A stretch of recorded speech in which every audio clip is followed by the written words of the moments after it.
We first begin overseas with the major Asian Pacific markets once again trading higher overnight. Hong Kong's Hang Seng Index, that was on the upside roughly 0.1%, and China's Shanghai Composite, that was rising 1%. Meanwhile, European markets, they are mostly higher this morning with the exception of Spain, which is currently down about 0.5%. And in the United States, U.S. stock futures were pointing towards a higher open.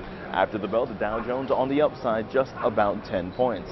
Now we first take a look over in Asia. China's annual GDP growth rate, that slowed to 7.5% in the second quarter. This from 7.7% in the first quarter, therefore matching consensus estimates. Meanwhile, Chinese industrial production figures, they rose at an 8.9% annual rate for the month of June, below estimates calling for a 9.1% advance. And in China, retail sales figures, they rose 13.3% last month, coming in above expectations for 12.9% growth.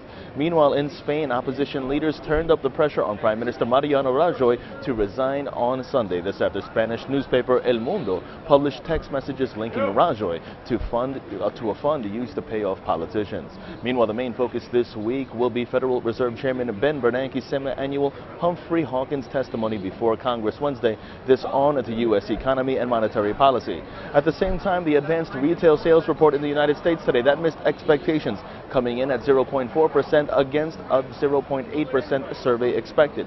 Meanwhile, the July Empire State Manufacturing Index, that surged to a reading of 9.45, this versus 5 expected. At the same time, rounding out U.S. data today, for the month of May, business inventories released, that was edged higher by 0.1%.